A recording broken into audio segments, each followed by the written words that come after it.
ভিডিওটি যখন বানালাম তখন রাত বাজে ৩টা। এটা ছিল একদিন আগের করা ভিডিও। ভিডিওটি না টেনে সম্পূর্ণ দেখে যাবেন। আর এখানে কি বানাচ্ছি আপনারা হয়তো গেস করতে পারছেন। একটা পাতিলে পানি দিয়ে তার ভিতরে হালকা পরিমাণে একটু লবণ দিয়ে তার ভিতরে নুডলসটা দিয়ে দিলাম। পেঁয়াজ রসুন কাঁচা ঝাল কুচি করে নিলাম। তার ভিতরে হালকা একটু মশলা দিয়ে এটাকে লাল লাল করে হালকা ভাজি করে নিব। বেশি ভাজি করা যাবে না, হালকা পরিমাণে একটু ভাজি করে নিলে ওইটাই বেস্ট হবে।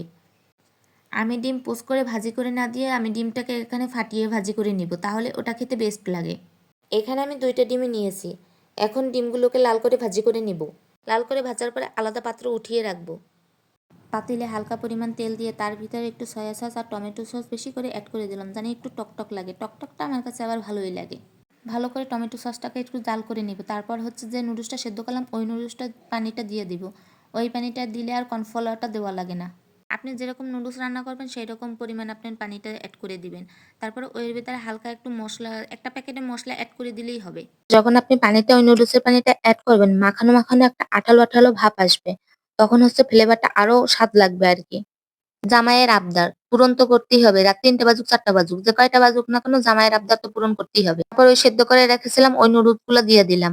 এর ভিতর দিয়ে হালকা করে একটু লাড়া করে নিলাম যেন সারা গায়ে মশলাটা মেখে যায় সুন্দর করে। ওই নুডলসের মধ্যে আবার ২ কাপ পরিমাণ সয়া সস দিয়ে দেব। আবার বেশি দিব না। বেশি দিলে হচ্ছে আবার লবণ লবণ বেশি হয়ে যাবে। সয়া সস এমনিও লবণ থাকে। তার ভিতরে আবার একটু টমেটো সস এড করে দেব। এখন যদি টমেটো সসটা এড করি তাহলে হচ্ছে আপনার যেরকম একটা ঝোল থাকবে ওই ঝোলটা থেকে আরো ফ্লেভারটা বেশি বের হবে আর নুডলসটাও সেই টেস্ট লাগবে। মসলাটাও দিয়ে দিলাম। এখন হচ্ছে নুডলসটাকে সুন্দর করে মেখে নিব। চারপাশে যদি একটু নাড়ায় টাড়ায় নিই মেখে নিই তাহলে হচ্ছে মসলাটাও ভিতরে ঢুকে যাবে নুডলসটার গায়ে। ওই যে ভেজে রাখছিলাম ডিমটা, ওই ডিমটা এখন এড করে দিব। এড করে সুন্দর করে নুডলসের সাথে মাখিয়ে নিব। ভাইরে ভাই জামাইয়ের আবদার রাত ৪টা হোক আর ৫টা হোক তার কিছু না কিছু প্রত্যেকদিন খাওয়া লাগে। কিছু না কিছু বানানো লাগে তার জন্য। এভাবে যদি আপনারা নুডলসটাকে রান্না করেন তাহলে যে এত পরিমাণ টেস্ট লাগবে আর ঝাল লাগবে। ঝাল হচ্ছে ওই যে মসলাটা থাকে ওই মসলাটা থেকেই যে পরিমাণ ঝাল, ঝালের মসলাটা দেখেই আপনারা কোরিয়ানটা নিয়ে আসবেন নুডলস। ওই নুডলস গুলাই হচ্ছে আপনার মসলাটা বেশি থাকে। আমার আবার ঝাল, ঝাল খুব পছন্দ। ঝাল না হলে আমি আবার নুডলস খেতেই পারি না। আমার ভাজি টাইপের নুডলসটাও তো ওটা পছন্দ না। আমার জামাই প্রচুর নুডলস খাইতে পারে। এর যদি এইভাবে নুডলস রান্না করে দেই তার এর সব শেষ করে ফেলবে একদমই। এখন হচ্ছে নুডলসটাকে আবার উঠিয়ে নিলাম। উঠিয়ে সুন্দর করে আবার একটু সাজায় গুছাইয়ে নিলাম আরকি। কি যে টেস্ট লাগছিল তার বলার বাহিরে। এত পরিমাণ টেস্ট ছিল নুডলসটা।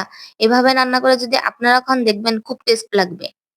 তারপরে হচ্ছে আমি প্লেটটাকে সাজাইয়ে উপরে একটু টমেটো সস দিয়ে দিলাম আর কিছু পরিমাণ কাঁচা তিল দিয়ে দিলাম। আপনারা চাইলে ভাজি করেও দিতে পারেন।